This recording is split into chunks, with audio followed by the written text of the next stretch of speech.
Hey, salut noob et bienvenue dans cette toute nouvelle vidéo. Cette semaine, on va décrypter comment sont vus les informaticiens, parfois les pirates informatiques, au cinéma ou dans les séries. Sur ma chaîne, on parle d'informatique et de numérique.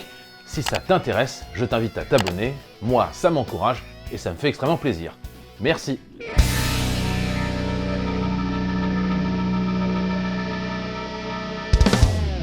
On a souvent peur, à juste titre, des pirates informatiques. Mais au cinéma, pour rendre ça plus excitant, on a souvent tendance à en faire un tout petit peu trop. Autant on pourrait imaginer paralyser une entreprise complètement en attaquant son système d'information. On pourrait imaginer couper l'éclairage public d'une ville, pourquoi pas à la rigueur. Pirater complètement et infecter un réseau informatique comme Facebook il y a de ça quelques jours au moment où je tourne cette vidéo. Autant il serait impossible de couper totalement un pays entier. Ah, et tout ça en quelques secondes en cliquant sur un bouton.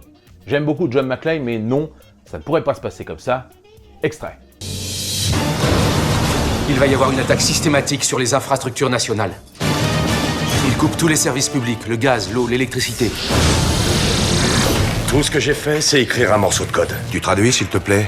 Ça éteint entièrement notre réseau de défense. Le système de sécurité de ce pays est totalement vulnérable. Yippee-ki-yay! Je sais pas comment il dit John McClane. Suivant. Avez-vous déjà remarqué que les informaticiens dans les séries ou dans les films tapent n'importe comment? Alors on va repartir de la base. Un clavier, au départ, ça sert à taper des lettres qui, mis bout à bout, font des mots. Puis d'un seul coup, tous ces mots côte à côte, ça fait des phrases. Bref, pouvez-vous m'expliquer pourquoi les informaticiens dans les films, dans les séries, tapent un peu comme ça, sans savoir vraiment ce qu'ils font? C'est incroyable, non? On a parfois l'impression qu'ils font un peu de piano, un peu comme si moi demain, dans un film, je devais imaginer faire du piano, j'appuierais sur toutes les touches parce que je ne sais pas faire du piano. Ah, et très souvent, ils ne se servent pas de la souris. Oui, c'est mieux d'écrire partout, je sais pas ce qu'ils font en fait, hein. Alors dans l'extrait que vous allez voir, regardez bien les mains, je vais vous mettre au ralenti, c'est incroyable. On a vraiment l'impression qu'il fait ça avec ses mains, qu'il ne réfléchit pas à ce qu'il fait, et c'est juste incroyable. Vous avez forcément réalisé au cours de votre carrière professionnelle ou même à l'école des exposés ou des réunions. Pour cela, la Terre entière utilise PowerPoint ou un équivalent, bien sûr, InPress, chez OpenOffice. Alors même s'il y a des outils qui arrivent qui s'appellent Prezi, au cinéma on s'en fout, on fait souvent des trucs de malade, on invente des trucs en 3D qui marchent on ne sait comment, et c'est assez drôle. Déjà dans le film Minority Report à l'époque avec Tom Cruise, on imaginait qu'on pouvait tout simplement déplacer des fenêtres juste équipées d'un gant. Alors que dans les faits, on sait très bien que ça ne fonctionne pas comme ça. Oh purée! Les informaticiens peuvent vraiment tout faire. Tout! Et c'est en regardant une série il y a de ça quelques mois que je me suis aperçu vraiment que les informaticiens avaient des super pouvoirs. Vraiment. Ne vous inquiétez pas, il n'y aura pas réellement de spoiler, puisque tout ce que je vais dire, ça se passe dans la saison 1, donc là je ne vais pas vous apprendre non plus grand chose. Un petit jeu maintenant pour vous désormais. Quelle série permet à quelqu'un, dans un camion, de prendre le contrôle de toutes les caméras d'une banque, la Banque d'Espagne pour pas la citer, permet de hacker les téléphones juste en composant un numéro et en appuyant sur un bouton hacker, permet aussi pourquoi pas de modifier en temps réel la voix d'un professeur? Bon, ça à la rigueur, c'est vrai que ça marche. Très bien. Voilà, vous avez vu. La Casa del Papel, bien sûr. Je sais pas pourquoi je prends l'accent marseillais, ça n'a aucun rapport. Et c'est souvent le personnage appelé Rio qui s'y colle, et moi, ça me fait un petit peu rire, je vous avoue. Là, on le voit, il est dans un camion et il est en train de pirater les caméras. Il sait exactement où sont les positions de chacune des caméras alors qu'il est dans un camtar. Non, ça marche pas. Déjà, comment tu vas capter le réseau Wi-Fi? Non, il n'y a pas de... En 4G, mais comment tu te... Non, arrête, frérot, ça ne marche pas. En tout cas, Rio, je sais pas vous, mais moi je le trouve plutôt beau gosse. Ah, c'est le point suivant. Alors là, j'avoue que ça a plus ou moins changé. Le geek, l'informaticien était perçu il y a quelques années comme quelqu'un de peu fréquentable. Les informaticiens, ou les geeks comme certains les appelaient, étaient moches, mal habillés et souvent portaient des lunettes. Moi-même informaticien, on peut s'apercevoir que je suis plutôt un beau gosse, que je suis bien habillé et que je porte pas de lunettes.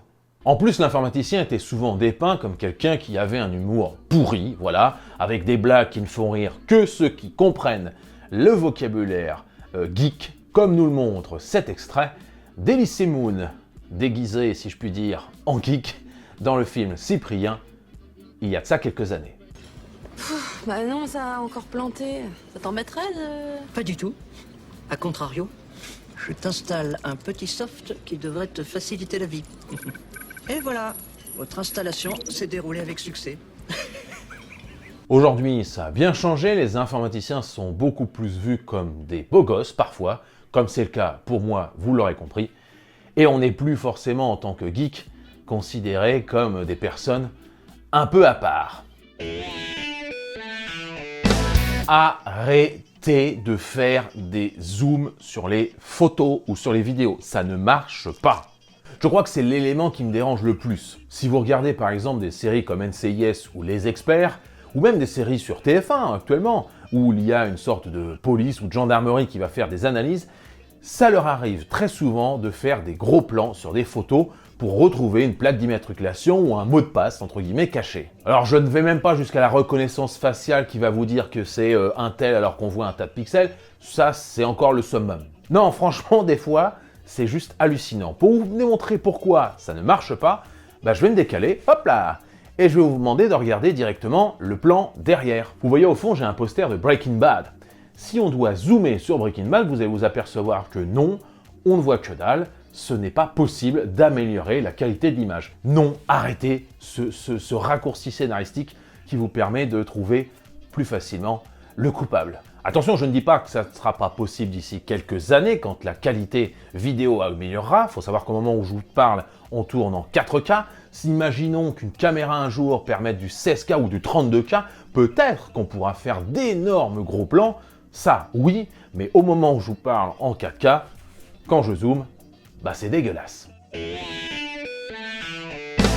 L'informaticien parle un langage incompréhensible. Voilà, c'est juste pas possible. Prenez des mots bien compliqués du champ lexical de l'informatique. Associez-les pour en faire des phrases. Les scénaristes ont trouvé assurément le moyen de faire passer un acteur ou une actrice pour quelqu'un d'extrêmement balèze en informatique, puisque la plupart du temps, on comprend pas ce qu'ils disent. Je vous en fais une démo tout de suite, vous allez comprendre que ça marche extrêmement bien.